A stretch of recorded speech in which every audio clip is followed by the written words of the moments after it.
C'est la journée nationale de lutte contre le harcèlement à l'école. Le gouvernement veut faire une priorité de ce fléau qui toucherait près d'un élève sur 10. Caroline Fourniol, référente harcèlement au rectorat de Grenoble, et Fanny Bordaz, ambassadrice lycéenne, nous en parlent dans un instant. Il a vécu sans se retourner, maintenant il faut faire de la place aux autres. La ville de Grenoble organisait mercredi matin une grande opération d'enlèvement des épaves et vélos abandonnés. Et puis grâce aux rencontres ciné-montagne de Grenoble, la Spéléo, c'est sans danger sur le grand écran du Palais des Sports, mais aussi dans le Spéléo Truck installé sur l'anneau de vitesse, une plongée dans l'ambiance immersive des galeries souterraines, stalactites et stalagmites comprises. Bonsoir à tous, ravi de vous retrouver dans ce JT du jeudi 9 novembre 2023, du lundi au vendredi à partir de 18h. L'essentiel de l'actualité du Grand Grenoble, c'est toutes les heures. 2,6% des CM1, CM2, 5,6% des élèves de collège, 1,7% des lycéens seraient victimes de harcèlement scolaire selon le site du ministère de l'Éducation nationale. Mais il pourrait être bien plus. En cette journée de lutte contre le harcèlement scolaire, on va y revenir avec mes invités. Bonsoir Caroline Fourniol. Bonsoir madame. Vous êtes référente harcèlement dans l'Académie de Grenoble. Je précise que vous êtes deux, qu'il en existe 380 dans toute la France, dans chaque académie en fait. À vos côtés, une ambassadrice lycéenne contre le harcèlement, Fanny Bordaz. Bonsoir. Bonsoir. Merci à toutes les deux d'avoir répondu à notre invitation. Évidemment, on ne va pas pouvoir revenir sur les changements qui doivent être mis en place depuis la rentrée, mais la première nouveauté, alors que la journée existe déjà depuis 2015, je crois, c'est que depuis ce jeudi et pendant quelques jours, les élèves se voient proposer un questionnaire d'auto-évaluation. De quoi s'agit-il, Caroline Fourniol ? Voilà, c'est un questionnaire qui est proposé à tous les élèves du CE2 à la terminale. Et ce questionnaire, donc écrit par les équipes de notre ministre, Gabriel Attal, avec des pédopsychiatres, des personnels, des spécialistes de la problématique du harcèlement. L'objectif de ce questionnaire est vraiment d'aider les élèves à lever le déni, pour qu'il n'existe plus de situation de harcèlement qui ne soit pas repérée. Et cela répond à l'objectif de notre ministère, 100% de prévention, 100% de détection et surtout 100% de solution. C'est aussi de dire aux élèves qu'on s'intéresse à eux, à ce problème, puisque ces questionnaires sont anonymes, donc il ne s'agit pas de détecter les harceleurs et harcelés. Tout à fait, c'est dire il ne faut pas rester seul. Il faut déjà pouvoir l'écrire, pouvoir répondre, le formuler.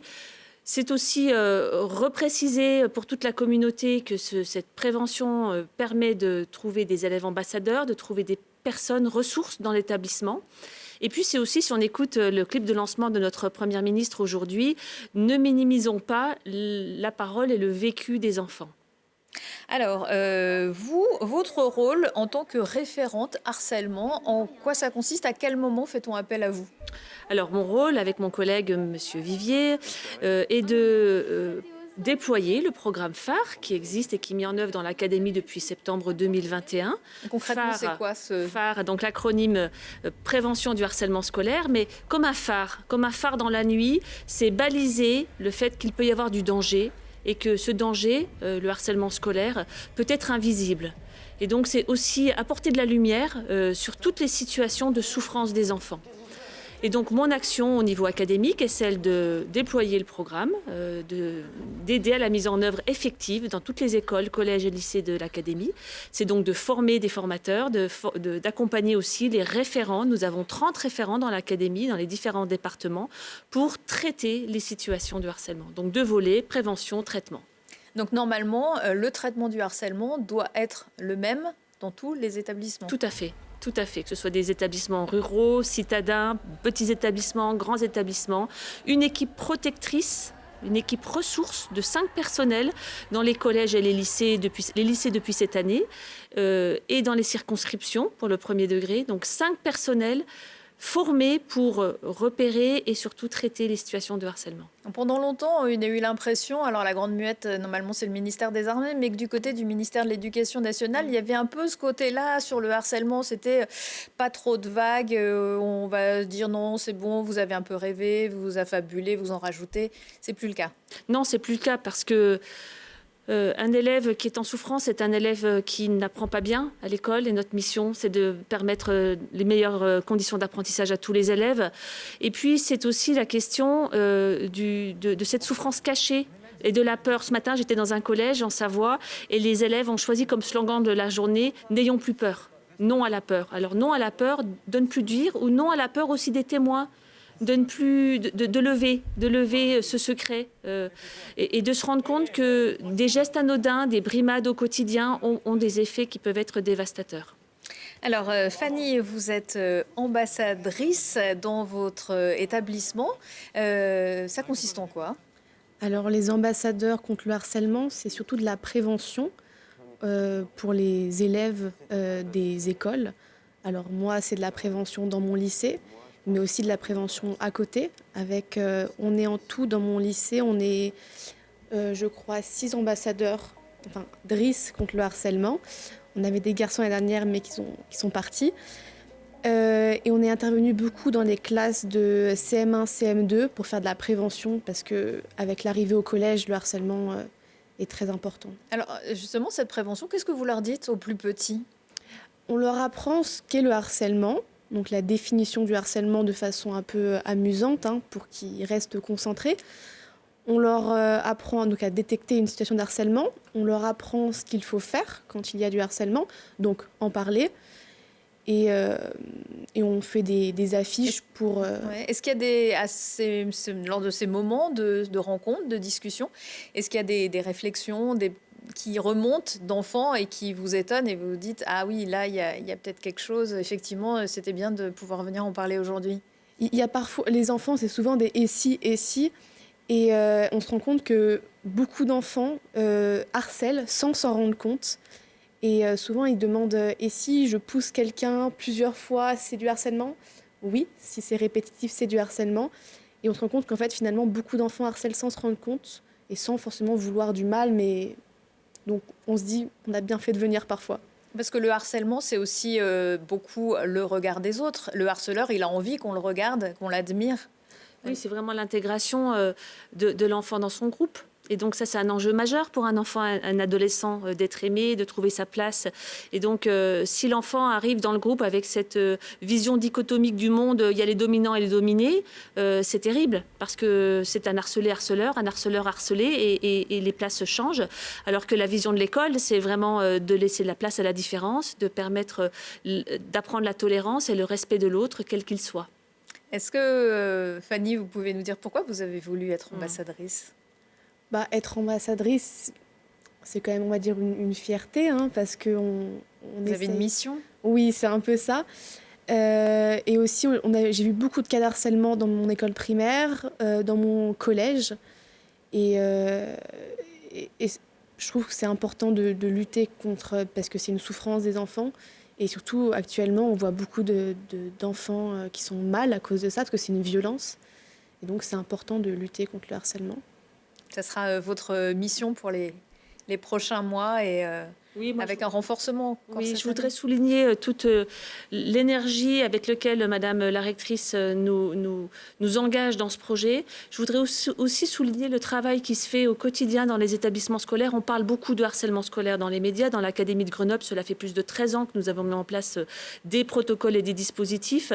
Et je voudrais saluer le travail des équipes aux côtés des parents pour que, justement, nous soyons peut-être encore plus réactifs pour détecter et pour accompagner ces enfants qui sont en souffrance. Et je vous assure qu'aujourd'hui, il y a une vraie mobilisation. Et entre le 9 et le 16 novembre, donc ces questionnaires sont passés, des débats sont organisés, il y a des images de clips d'enfants qui sont des vidéos tournées par des élèves pour le prix non au harcèlement.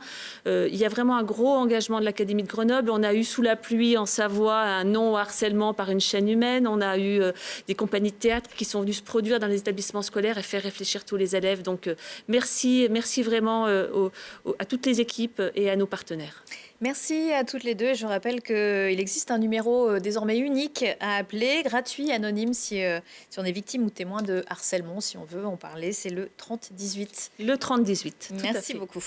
Certains élèves n'auront pas pu ce matin participer au cours, ni à ce qui avait été prévu pour cette journée de lutte contre le harcèlement scolaire. Encore 7 établissements de la métropole grenobloise ont été évacués ce matin après des alertes à la bombe envoyées par mail. Les auteurs des canulars risquent jusqu'à 2 ans d'emprisonnement avec sursis et 30 000 € d'amende.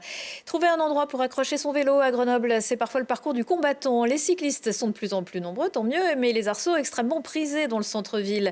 Certains même depuis très très longtemps. Pour faire un peu de place, entre autres, la ville a déclenché mercredi matin une grande opération de nettoyage. Halte aux vélos abandonnés Ventouses, c'est un reportage de Jérémy Pinard.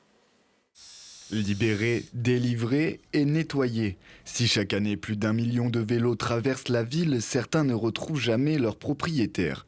Dans une opération coup de poing, les services de Grenoble parcourent les zones ciblées en amont pour en retirer les carcasses de vélos envahissantes. On a fait le choix de se dire que dès qu'on trouve un cadre sans roue, on considère que c'est un vélo abandonné, une épave. S'il lui reste au moins une roue, on va juger de son état de vétusteté. Si la roue elle est pliée, si on voit que vraiment il est rouillé, il est vraiment abandonné, on va le retirer. Dès qu'on a un doute, on laisse le vélo sur place. On a du bruit autour de nous parce qu'en fait les agents sont en train de retirer les quelques vélos. La ville agit régulièrement au cas par cas pour retirer les épaves de vélos signalées par les habitants. Cette fois-ci, l'opération est bien plus radicale. Sur le parvis de la gare, ce sont 27 vélos qui sont décadenassés à la disqueuse et à la pince. Une manière de libérer de la place pour les cyclistes. C'est aussi cette démarche de se dire là on fait un grand ménage, mais on rappelle aussi à chacun ses responsabilités et finalement de ne pas laisser quelque chose traîner sur l'espace public, s'abîmer et en même temps aussi dégrader finalement la qualité de l'espace public. Les vélos retirés sont mis de côté temporairement afin qu'en cas d'erreur, les propriétaires puissent venir les récupérer. Dans une démarche donc, de mise en place du tri et puis de valorisation de la matière. Si jamais ces vélos ne sont pas récupérés par les usagers, nous on les mettra donc dans des filières de recyclage afin que les vélos soient réutilisés, soit pour que des vélos soient refaits avec les vélos existants, soit tout simplement pour réutiliser la matière, donc le métal qui est présent. 70 vélos avaient été identifiés par les services en amont de l'opération et sûrement un peu plus ont été ramassés.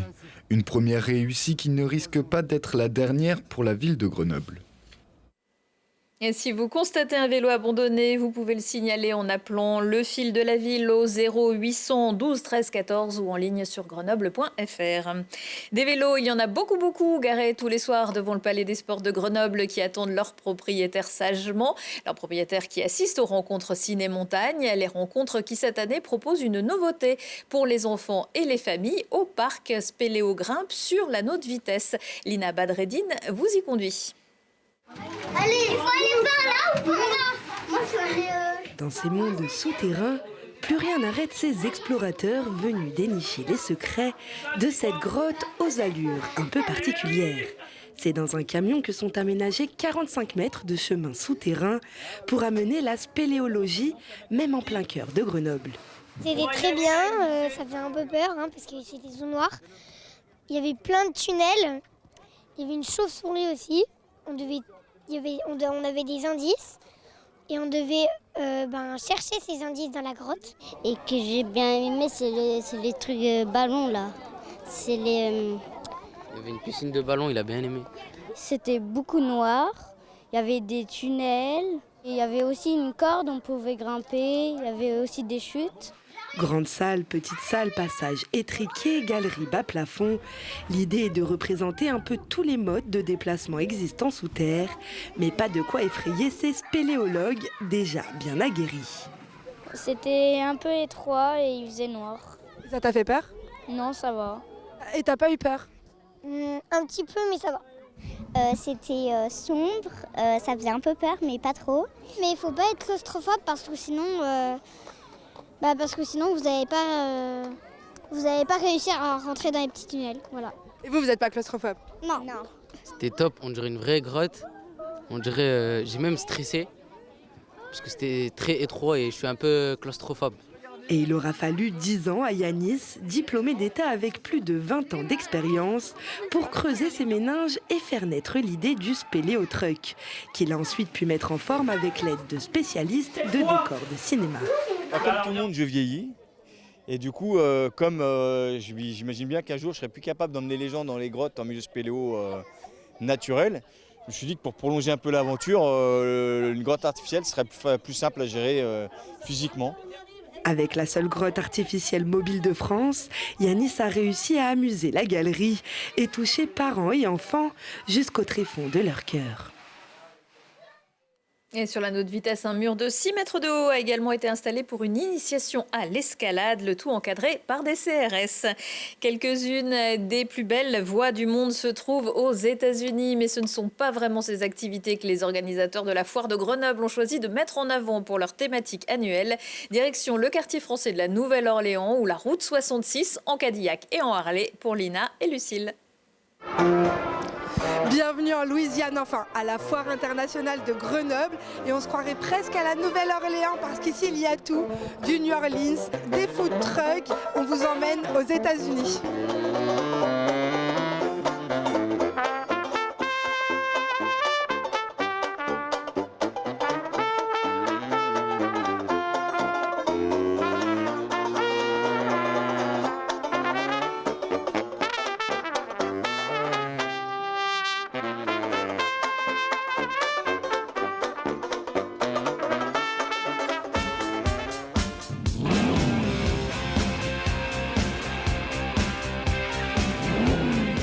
Je ne crains rien ni personne à la foire de Grenoble. Je suis avec Michel et Isabelle, vous êtes passionnés de Harley-Davidson. Oui, tout à fait. On est même concessionnaire. Et vous aimez faire voyager les gens aux États-Unis?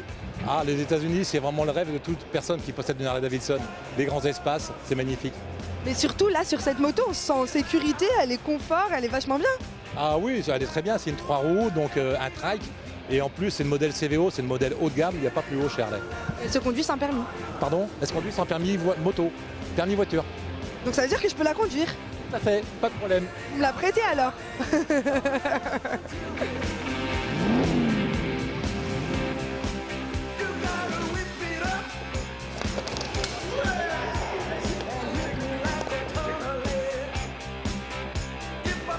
Thank you everybody. C'est comme ça qu'on dit? Thank you everybody. Thank you everybody. Bon, je crois que j'ai encore besoin d'un peu d'entraînement pour qu'on s'y croit vraiment. Goodbye. Bye, see you. See you folks, une thématique qui sera d'autant plus mise en avant à partir de vendredi avec un concours de pin-up, du roller disco, de la country et même un mariage avec Elvis. D'une foire à l'autre, la foire de la Saint-Martin dans le centre-ville de Voiron se déroulera comme tous les ans ou presque les 10 et 11 novembre de 9h à 18h.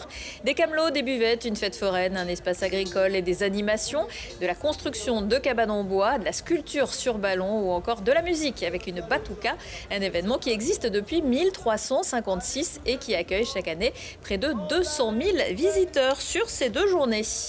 Voilà, c'est la fin de ce JT. Retour de l'actu dans 1 heure et en replay sur télégrenoble.net. Excellente soirée à tous.